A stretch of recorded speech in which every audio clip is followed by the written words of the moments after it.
시청자 여러분 안녕하십니까. 지금부터 저렇게의 안보정론을 시작하십니다. 이제 2월 27일 새벽 2시가 남았는데요. 이제 심야 방송 마지막이 되겠습니다. 자, 이번 시간에도요 짤막짤막한 중요 뉴스들을 컴팩트하게 여러분에게 소개해 드리겠는데요. 우선요 여론조사 공정에서 말이죠, 이 파이낸스 투데이하고 그 다음에는 더 퍼블릭, 여기에서 의뢰를 해가지고 여론조사를 실시했습니다. 자, 이걸 봤더니요 국민의힘이 압도적으로 유리한 선거 결과가 나왔어요. 지역구 비례대표 끝없이. 그리고 조국 신당이 어마어마한 지지율을 받고 있습니다. 한 13%대. 그래서 요 여론조사 내용을 전해드리도록 하겠고요. 지금 대전지검에서 지금 검찰에, 그러니까 통계 조작, 대전지검 소관이잖아요. 예. 자, 그래서 2번이나 신청했는데 전부 다 기각이 됐습니다. 그래서 지금 검찰이 부글부글 끓고 있다, 이런 보도를 해드리고 있고, 그 다음에요 지금 이제 이 MBC 이거 공영방송, 이거 노영방송 확실하죠. 이거 빨리 폐방해야 되죠. 자, 그러다 보니까 이제 우리 우파 언론 단체에서 조화투쟁을 벌이고 있습니다. 그래서 이 내용도 전해드리도록 하겠습니다. 자, 그 다음에는요, 이 경향신문에서 요즘 이제 한겨레에서도 지금 이재명의 이 공천 과정을 문제시하고 있고, 그래서 사퇴해야 된다, 이런 얘기를 하고 있고요. 경향신문에서는 이제 오늘 또 지금 이재명이 이거 안 되겠다, 사퇴하라, 이러한 입장을 내놓고 있습니다. 자, 그래서 이제 좌파 언론마저도 이재명을 버리고 있어요. 이제 제대로 옳은 길로 들어선 것이죠, 좌파 언론들이. 그래서 이러한 내용을 가지고 여러분들께 하나씩 정리해 드리도록 하겠습니다. 자, 그러면요, 맨 먼저 여론조사 공정에서 여론조사한 내용을 여러분께 맨 먼저 말씀을 드리도록 하겠습니다.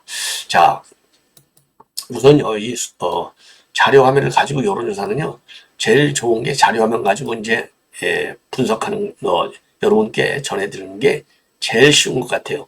더 퍼블릭하고 파이낸스 투데이가 공동으로 여론조사 공정에 의뢰해서 실시한 내용이 되겠습니다. 자, 이걸 보면은요, 정당 지지도, 자, 우리 국민의힘이 44.0, 그리고 더불어민주당이 36.6이 되겠습니다. 그리고 개혁신당 이준석, 이게 4.0이 되고요.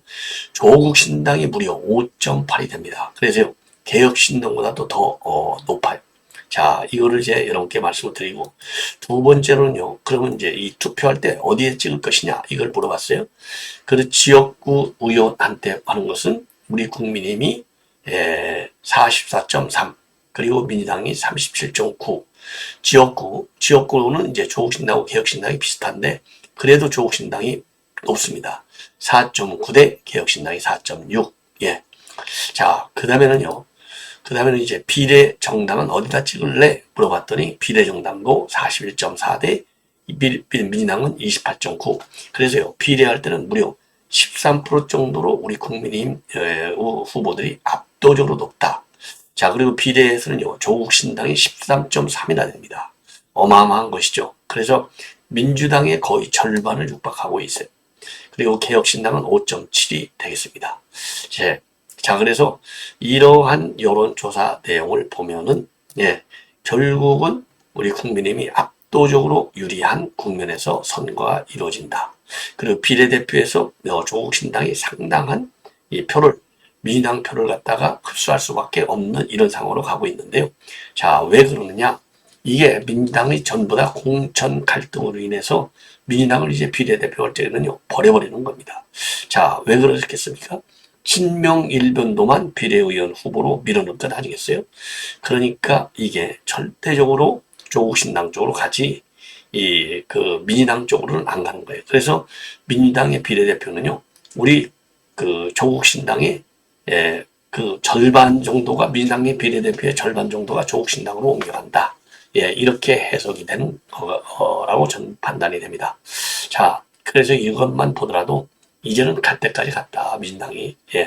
요거를 우리가 분명하게 알 수 있는 것 같습니다. 자, 그래서 이제 민주당은 이렇게 이제 폭망하는 이런 상황이 됐는데요. 자, 이러다 보니까 지금 말이죠, 경향신문에서 보도하기를, 이건 뭐 경향신문 이제 칼럼으로 보도하고 있는 건데요. 경향신문의 이대근 우석대 교수가 이 칼럼을 통해서 밝히고 있는 내용인데요. 자, 우석대 이대근 교수, 그래도 얼굴이라도 한번 봐야죠. 예, 이분이 되겠습니다. 그래서 이대근 교수의 이 칼럼, 예, 요거를 여러분께 소개해 드리겠는데요. 제목서부터도요, 이재명 사퇴를 권함. 이렇게 되어 있습니다. 자, 그러니까 뭐 굉장히 직접적이죠. 예. 자, 그래서 한마디로 뭐 이재명 사퇴를 권한다. 그 이유는 뭐 제가 별도로 이 칼럼을 소개해 드리지 않더라도 전부 다 이해가 갈 거예요. 그래서 이렇게 이 칼럼이 이렇게 시작하네요. 이재명은요, 민주당 대표 자리에서 물러나야 된다. 정당 지도자로서 부적격이다. 이렇게 시작을 하고요. 끝맺음은 어떻게 되어 있느냐. 이재명의 이익과 당의 이익은 충돌한다. 그러나 둘은 분리해야 하고 이재명은 문제 자체이지 해결책이 아니다. 이미 물 건너갔다고 책임하고 아무도 기대하지 않았던 그 일이 일어나야 된다. 그래서 반드시 당대표 자리에서 물러나야 되는 이 당위성, 필연성을 강조하고 있어요. 자, 그래서 이재명은요, 당대표 자리에서 물러나야 되고 정당 지도자로서도 부적격이다. 그래서요, 이율 배반적인 과정을 쭉 설명하고 있어요. 경기도지사에서 당내 대선 경선 참여자로, 그리고 대선 후보자로, 그 다음에는 대선 패배자로, 그 다음에는 당 대표로 자신의 지위가 변할 때마다 사람이 달라졌다. 다른 사람이 되었다는 거예요. 특히 자기 정책성이었던 기본소득을 포기한 뒤에 무엇이든 될 수 있는 사람처럼 행동했다. 선거제를 약속하고 그걸 뒤집고, 이거는 이제 준연동력. 왜냐하면 대선 때 준연동력대 하겠다라고 해놓고서 병리표로 가려다가 다시 준연동력대로 또 돌아왔잖아요. 그걸 뒤집은 걸 또다시 뒤집었고, 예. 그 다음에 불체포 특권 포기 선언을 하고, 포기를 포기했다가 이런 변심을 치지 않는, 이 많은 동료 의원들을 갖다가 공천 과정에서 보복, 학살을 하는 것이죠. 그래서 지금 이제 비명계가 31명인데, 그 중에 29명이, 예, 29명이 그 불체포 특권 포기할 때 체포 동의한 사람들로 돼 있다는 거 아닙니까? 그게 보복 공천이다 이거죠. 그리고 전당대회 연설에서 당대표 경쟁 후보가 공천을 걱정하지 않는 당을 만들겠다고 다짐하고서는 공천 때 복수하는 당. 이게 이제 박용진을 얘기하는 겁니다. 자, 그리고요. 이재명은 자신이 어디에 있는지, 누구 앞에 있는지, 그리고 정세와 자기 입지의 유불리에 따라 다른 사람이 된다. 어제의 이재명은 오늘의 이재명이 아니고, 오늘의 이재명은 내일의 이재명이 아니다. 매일 변하는 남자를 사랑하기는 어렵다.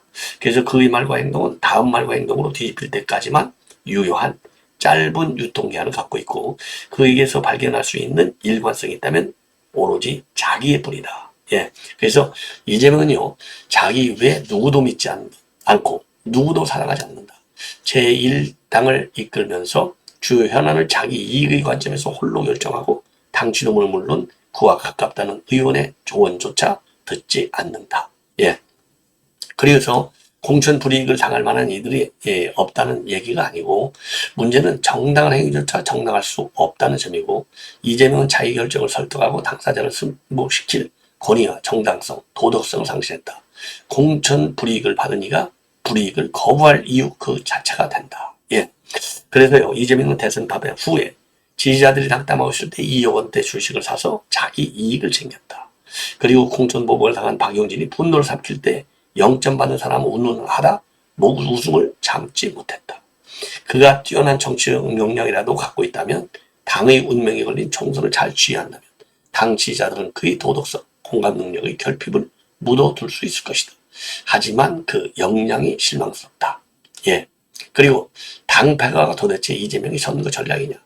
왜 그는 윤석열 정권 심판론에 불씨를 끄기 위해서 안간힘을 쓰는 것처럼 보이냐? 왜 당 밖에서는 한동훈이, 당 안에서는 이재명이 한 이 합작으로 당 안팎을 쪼아대는 현상이 나타날까? 이 모든 무리수는 총선 패배의 길을 가리키고 있다. 예. 그래서 가리키고 있다. 불길한 징후를 그도 느낄까? 아니라고 장담할 수 있다. 그의 눈에는 자신의 경쟁자로 여겨지는 잠정적 당권 대권 주자가 제거되는 것만 보일 것이다. 그에게 공천은 미리 보는 차기 당권 투쟁이자 잠재적 대권 경쟁이자, 그래서 박용진이도 아웃시키려고 그러고, 그래서 임종석이도 아웃시키는 거 아니겠습니까? 차기 당권 대권 주자들 모조리 딱 잘라내는 겁니다. 자, 그래서요, 그래서 여기에 두 개의 길이 있는데 이재명이 사퇴하고 선거에 승리하는 길, 당권을 지키고 선거에 패배하는 길이 있다고 한번 해보자. 어느 쪽을 이재명이가 선택할지는 분명하다. 8월 전당대회에서 당 대표로 재선출되는 것이 그의 목표다. 그로서는 당이 승리해도 당권을 잃으면 패배지만 당이 패배해도 당권만 장악하면 승리다. 쉽게 이길 수 있는 선거를 어렵게 이끌고 가고 있는 이유다. 승리한 당 대표가 된다고 해도 승리는 그의 당권 재창출을 위한 불쏘시개로 소비될 것이다. 자기애가 깊을수록 민당의 위기도 깊어진다. 이 모든 위기에도 이재명을 변호할 수 있는 유일한 논리는 시스템 공천. 그런데 시스템이 정상이라면 일어날 수 없는 많은 일들이 일어났고 시스템이 망가졌거나 당대표가 망가졌거나 아니면 둘 다 망가졌기 때문일 것이다. 그래서 결론, 이재명의 이익과 당의 이익은 충돌하고 있는데 둘을 분리한다. 이재명은 문제 자체이지 해결책이 결코 아니다.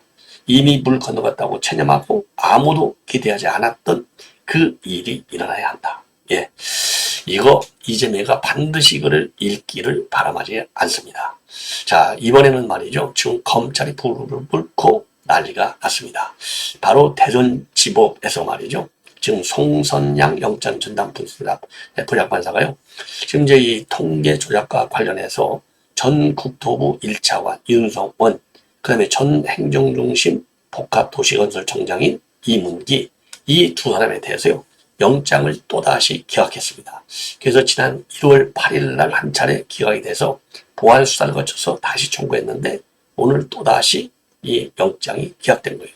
그러면 대전지법의 송성양 영장부장판사는 왜 이거를 전부 다 기각했느냐?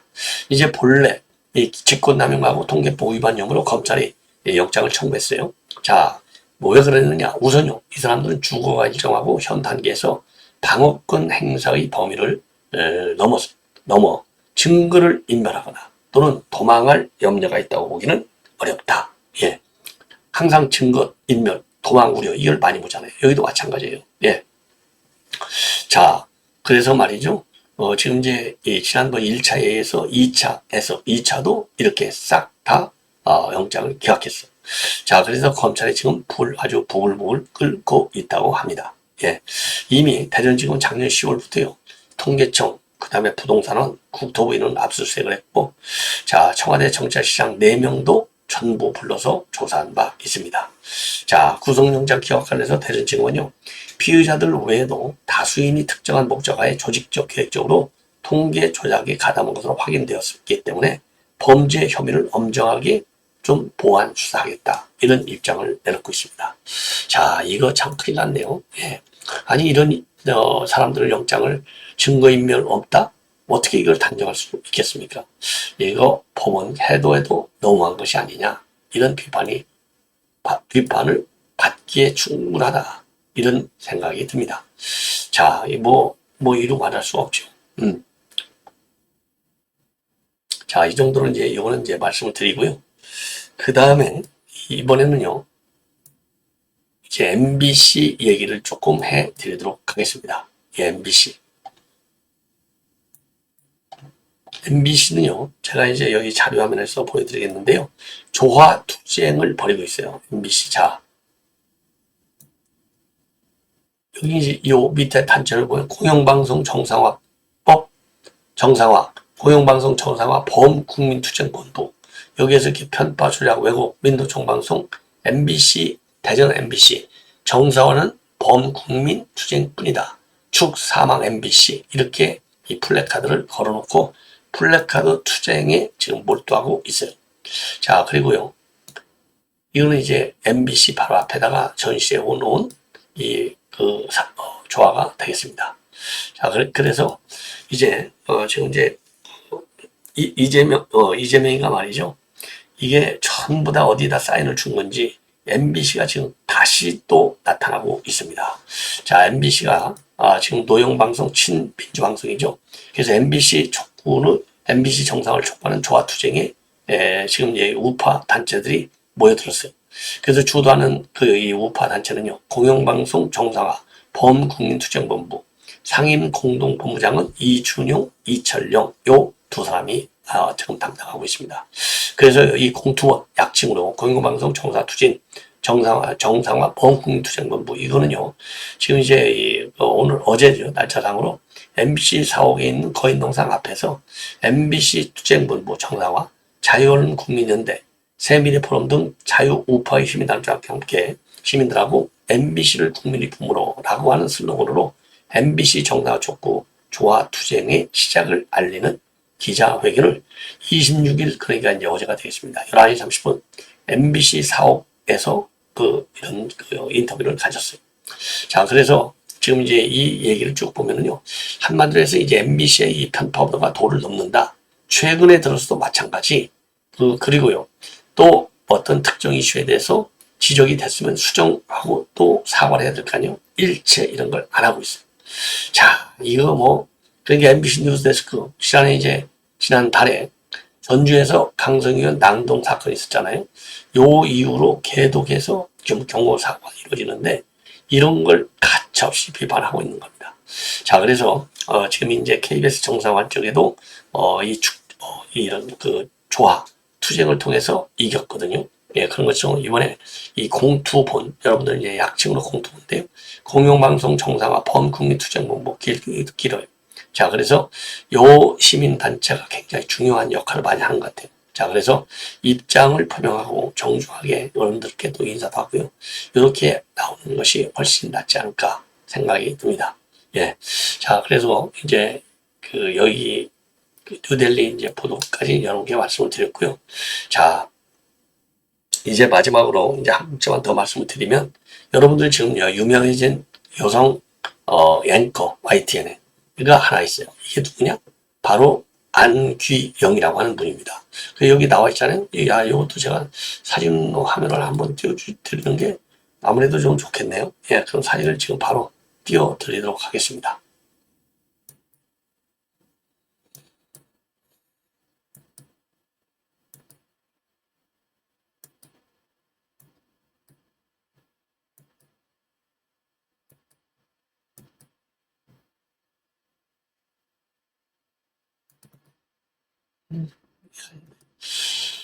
예. 자, 그래서 말이죠.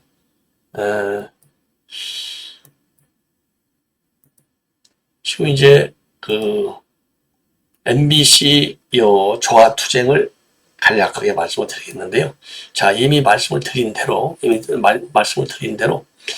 이 한마디로 해서요, 이 공투본 약진, 그러니까 공투본은요, 공영방송 정상화 범국민투쟁본부가 그러니까 어제 11시, 오전에 11시 30분부터요, 상암동 MBC 거인동상 앞에서 이 MBC 정상화 투쟁본부, 그 다음에 자유언론 국민연합, 새미래포럼과 같은 자유우파 시민단체들과 함께요, MBC를 국민의 품으로라는 슬로건으로 MBC 정상화 촉구 조화 투쟁의 시작을 알렸습니다. 자, 근데요, 지금 노영민이는 끝까지 나오겠다는 거 아닙니까? 예, 그리고, 그래서 지금 이제 이 운동권 세력을 정리하는 게 이제 꿈인데, 운동권 세력 하나만 정리하고는 안 되겠다. 이런 이 좌편향적 방송에만 매달리고 있는 MBC, 이런 방송도 대대적으로 손을 봐야 될 것이 아닌가, 이렇게 생각이 듭니다. 그래서 이 공투본, 그러니까 이제 공영방송 정상화 범국민투쟁본부, 여기서 이제 뛰긴 뛰는데, 이게 실무작업, 이런 것은 이제 김승규. 왜냐면 김승규 장관은 원장은요, 아들이 셋이에요. 전부 다 아주 자기 역할을 충분히 할 수 있게끔 잘 키웠어요. 아주 잘 키웠습니다. 그래서 이 공투본은요, MBC가요, 공영방송으로 환영할 때까지 거인농상 앞에서 조화 투쟁을 계속 한다는 겁니다. 계속한다. 그리고 올 초부터 민주당의 유리한 편파 주장 외국 방송이 더욱 극심해지고 있는데, 지난달부터 최근까지 이어진 MBC의 편파 보도 사례를 쭉 거론해주고 있습니다. 자, 이 정도가 되면요, 대단한 분이죠. 예. 자, 이 정도에서 이제 이 방송을 이제 이걸로 이제 마치고, 마지막으로 말이죠.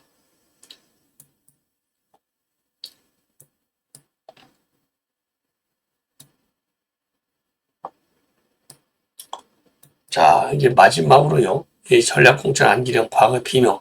요거는 제가 좀 전에 말씀을 드린 대로 나오지 말라 했는데 왜 나왔냐? 이렇게 지금 이제 당 지도부에서도 조금 비난을 받는 것 같습니다.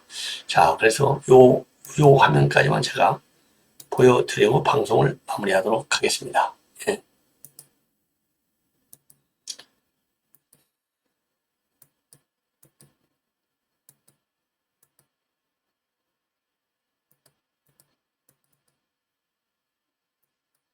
이분이 안기령이 되겠습니다. 안기령. 자, 그래서 이제 안기령이가 일을 저지른 게 뭐냐. 본인이 이번에 이제 인재근 자리에 전략 공천을 받아요. 근데 과거에는 비명들한테 뭐라고 그랬냐. 야, 누가 나오지 말랬어? 경륜 치르면 되잖아. 왜 경선을 피하려고 그래? 요렇게까지 한 얘기가 지금 인구의 회자가 되고 있다고 합니다. 자, 그래서 이 안기령, 그야말로 이제, 뭐랍니까. 이재명가 각별히 챙긴 사람 아니겠습니까? 자, 그래서 뭐, 가수보다도 당신 누가 더 이쁘냐? 이런 얘기까지 하고. 자, 그래서 지금 이제, 지금 안기령이가 이제, 뭐, 인재근 자리니까요. 거기는 뭐, 당선 확률이 굉장히 높은 곳이죠. 자, 그래서, 인재근이가 말이죠. 비명계를 겨냥해서 이준석, 이재명, 민주당 대표의 혁신 공천을 오고하고 당원 당규대로 경선을 치르면 된다. 이렇게 또 협박을 한국 거나 마찬가지죠. 자, 그래서 지금 이 안기령이가 이제 작년 5월 달에요. 이 유튜브 채널인 스픽스에 출연해가지고 이재명의 혁신 공천에 관해서 얘기를 나눴어요. 그래서 이제 이재명이가 그 당시에 총선 이기는 가장 큰 개혁이 결국은 다운존 라이브에 나와서 인사를 하는 거다. 혁신 공천에 관여했다. 이렇게 얘기를 하고 있습니다. 그래서 지금까지 분열 갈등 요일이 많아갖고 잘 절제해 왔는데 이제는 혁신과 개혁을 만들어내는 이런 환경으로 지금 바뀌고 있어요. 예. 자, 그래서 우리 이제 어르신들께서 그러한 지혜를 좀 상충되지 않도록 잘 말씀드리는 것도 굉장히 필요하지 않나 이렇게 생각이 듭니다. 시청자 여러분, 이것으로 본 방송은 마치겠습니다. 편안히 주무시기 바랍니다.